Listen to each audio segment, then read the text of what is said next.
आप सभी को ये सूचना देनी है कि जिस प्रकार से हमने पहले हिंदू लीगल फंड आरंभ किया था और उस हिंदू लीगल फंड का सदुपयोग इस समय हो रहा है और बड़े बड़े एंटी हिंदू लोगों को नोटिसेस भी जा रहे हैं, उनके विरुद्ध मुकदमे भी कायम होने का कार्य आरंभ हो रहा है। इसी प्रकार से अब हम एक हिंदू एक्शन फंड भी आरंभ कर रहे हैं। इस हिंदू एक्शन फंड में ग्राउंड पे काम कर रहे लोगों को, जैसे घर वापसी है, धार्मिक आयोजन है, ऐसे लोगों को हम फाइनेंशियल सपोर्ट भी देंगे। जो बड़े कार्यक्रम है उनका आयोजन भी करेंगे और आप लोगों की सलाह के अनुसार हम सब लोग मिलेंगे अभी 30 अक्टूबर को। 30 अक्टूबर से 1 नवंबर तक एनुअल समिट इस बार का, और उसमें ये हिंदू एक्शन प्लान भी फाइनलाइज किया जाएगा।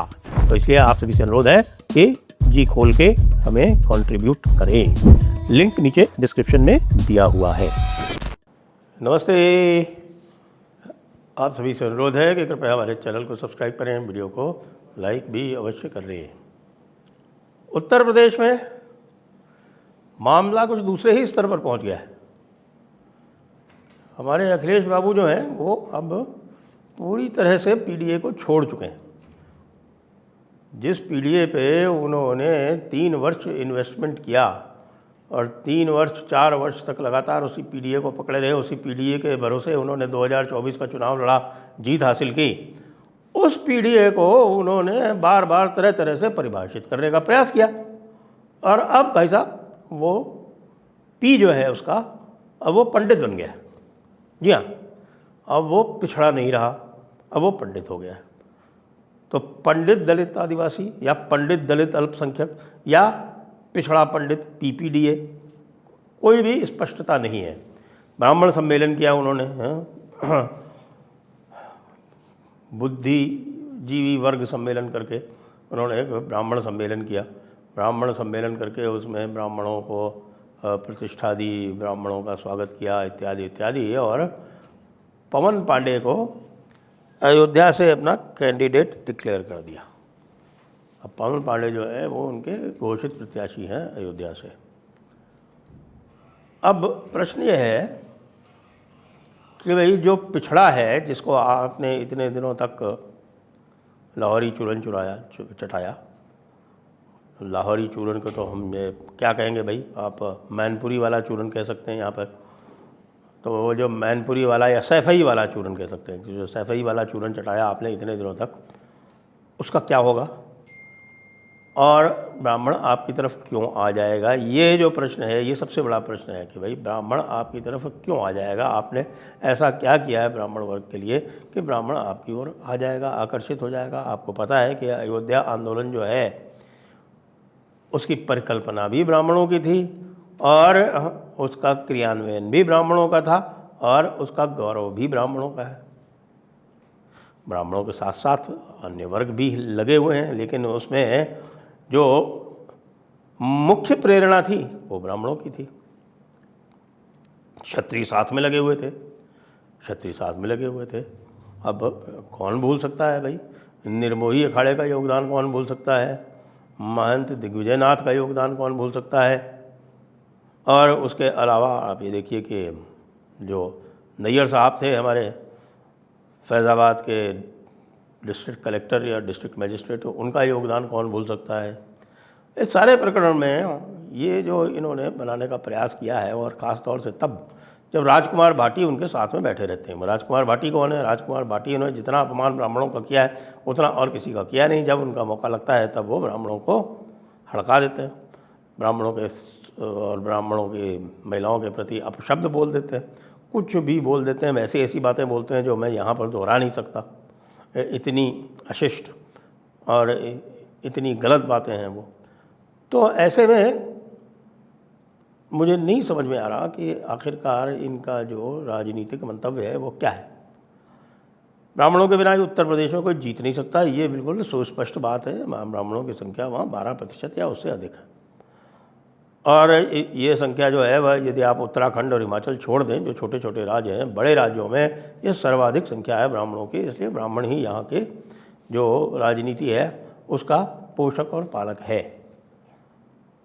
भारतीय जनता पार्टी के साथ में ब्राह्मण इसी राम मंदिर आंदोलन के साथ ही आया था, और अब राम मंदिर बन गया है तो अब कैलकुलेशन कर रहे हैं हमारे अखिलेश बाबू कि भाई जो राम मंदिर में जो चढ़ावा चोरी में जो घोटाला हुआ है उससे ब्राह्मण जो है वो बड़ा क्षुब्ध है और इसलिए वो हमारी तरफ आ जाएगा। साथ में उन्होंने अविमुक्तेश्वरानंद को जारी कर दिया है। अविमुक्तेश्वरानंद के साथ उन्होंने संगठन एक प्रकार का कर लिया है, अलायंस कर लिया है और वो अविमुक्तेश्वरानंद को आगे बढ़ा के और योगी को ब्राह्मण विरोधी सिद्ध करना चाहते हैं। ये मोटे मोटे ये 2-3 जो है यहाँ पर सीधी सीधी बातें जो है दिखाई पड़ती है। लेकिन क्या उत्तर प्रदेश की जो सामाजिक संरचना है वो इस यथार्थ के आसपास जाती है? ले लेते हैं पहले क्या है, देखें अगर तो यहाँ पर 3-4 तरह की अलग अलग प्रकार की जो वोटिंग पैटर्न्स हैं वो देखे जाते हैं। पश्चिम उत्तर प्रदेश शुद्ध रूप से हिंदू मुस्लिम पर चलता है। वहाँ मुसलमानों की संख्या ज़्यादा है, मुसलमान तरह तरह की बदमाशियाँ करते हैं, मुसलमान जो है वो अनेक प्रकार से हिंदुओं को नीचा दिखाने के, अपमानित करने का प्रयास करते रहते हैं। वहाँ पर पूरा जो है ध्रुवीकरण वो हिंदू वर्सेस मुस्लिम है।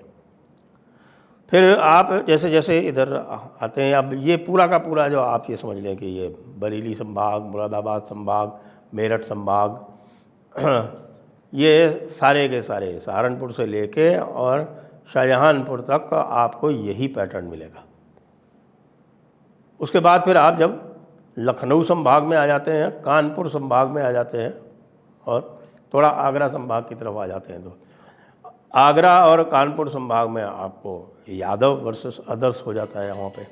वहाँ पे यादव वर्सेस अदर्स हो जाता है। वहाँ मुसलमानों की संख्या कानपुर को छोड़ के और कहीं अधिक है नहीं, बल्कि बहुत ही कम है।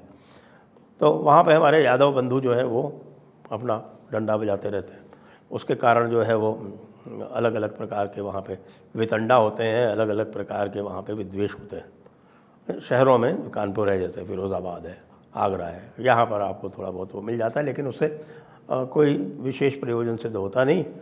और ये एक यादवों के विरुद्ध एक समझ लीजिए कि पूरा एक मंडल, एक आभा मंडल बना हुआ है वहाँ। फिर आ जाइए आप लखनऊ संभाग में, और लखनऊ संभाग की अपनी विचित्र स्थिति है। लखनऊ संभाग जो है वो ब्राह्मण बहुल है, निश्चित रूप से ब्राह्मण बहुल है।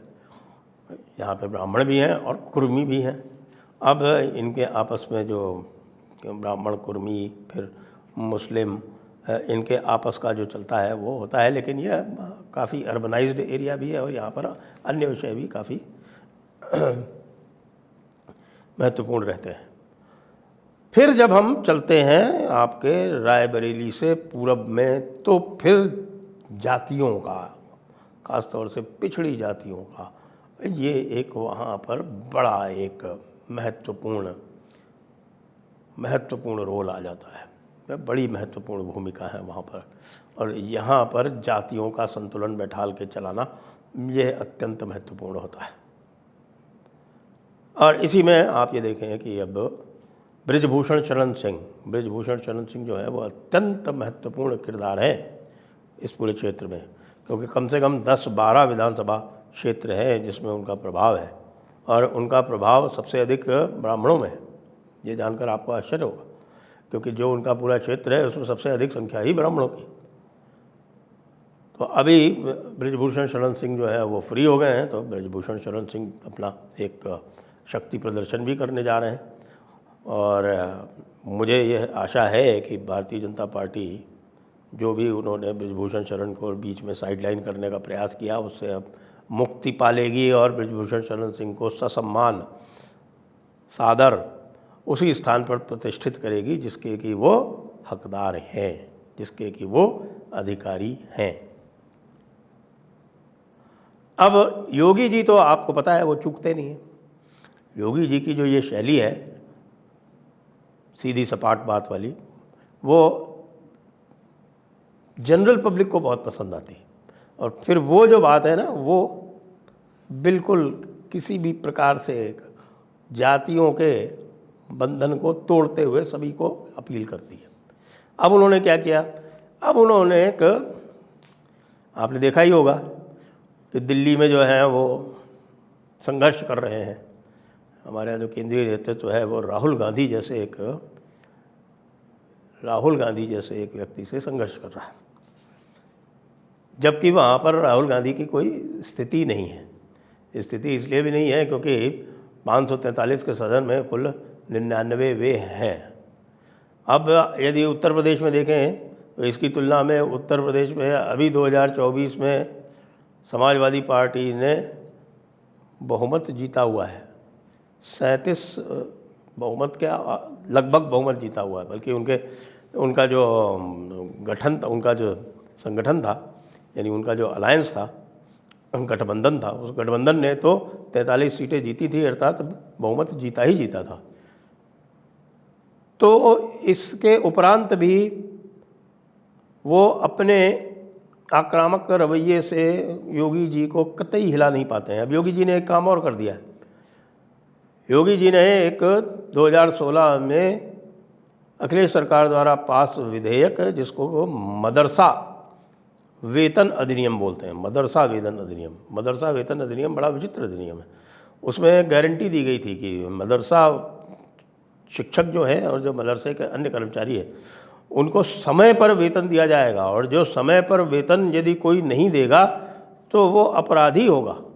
उसमें सरकारी अधिकारियों के ऊपर पूरी तलवार लटका दी गई थी कि सरकारी अधिकारियों को बाध्य कर दिया गया था कि वो किसी न किसी तरह से ये मदरसा कर्मचारी और मदरसा के जो आपके शिक्षक हैं, इन सबको समय पर वेतन दिलवाएं। जो समय पर वेतन नहीं दिलवाएंगे उनके विरुद्ध कार्रवाई होगी, उनको अपराधी घोषित कर दिया गया था उस विधेयक में। अब उस विधेयक का क्या हुआ कि वह राज्यपाल ने, 2016 की बात है, 2016 में उन्होंने ये विधेयक पास करके और राज्यपाल के दोनों विधान परिषद और विधानसभा से पास करवा के और राज्यपाल के पास भेजा। राज्यपाल ने उस पर हस्ताक्षर करने से मना कर दिया। राम नाईक थे संभवतः उस समय, तो राम नाईक ने उस पर हस्ताक्षर करने से मना कर दिया। और जब उन्होंने हस्ताक्षर करने से मना कर दिया और हस्ताक्षर कहा कि इसको आप केंद्र से इसकी अनुमति लीजिए, प्रेसिडेंशियल एसेंट इसमें आवश्यक है, वो प्रेसिडेंशियल एसेंट के लिए भेजा गया। केंद्र ने कई सारे सवाल उठा दिए। तो यद्यपि अधिनियम पास हो गया था, लेकिन अधिनियम अभी कभी भी अमल में नहीं आया। अब योगी जी ने उसको वापस ले लिया है। तो महत्व उसका कुछ और हो या ना हो, लेकिन संकेत स्पष्ट है योगी जी का कि भाई जो हमारा वोटर चाहता है वो तो हम कर ही रहे हैं। क्योंकि योगी जी जातियों से बंधे नहीं हैं, आपको पता है। उनका पूरा मठ जो है वो ब्राह्मण ही चलाते हैं। तो कोई उनसे कहे कि साहब कि वो ब्राह्मणों के विरोधी हैं, तो उनको ये भी बताना पड़ेगा कि पहली बार ऐसा हुआ योगी जी के राज्य में कि उत्तर प्रदेश जैसे राज्य में, जहाँ यह विशेष ध्यान रखा जाता है कि भाई चीफ सेक्रेटरी और डीजीपी दोनों ही एक जाति के ना हो जाएं, तो चीफ सेक्रेटरी और डीजीपी दोनों ब्राह्मण रहे हैं, दोनों।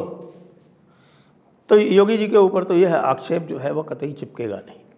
तो अब बड़े मज़े की बात है कि भाई ऐसा ना हो हमारे अखिलेश बाबू के साथ कि साहब की दुविधा में दोनों गए और माया मिली न राम। या फिर पुरानी कहावत जो है, आधी छोड़ पूरी को धावे और आधी रहे न पूरी पावे। न पंडित जी आए और न पिछड़े रहे। जय हिंद, जय भारत, वंदे मातरम।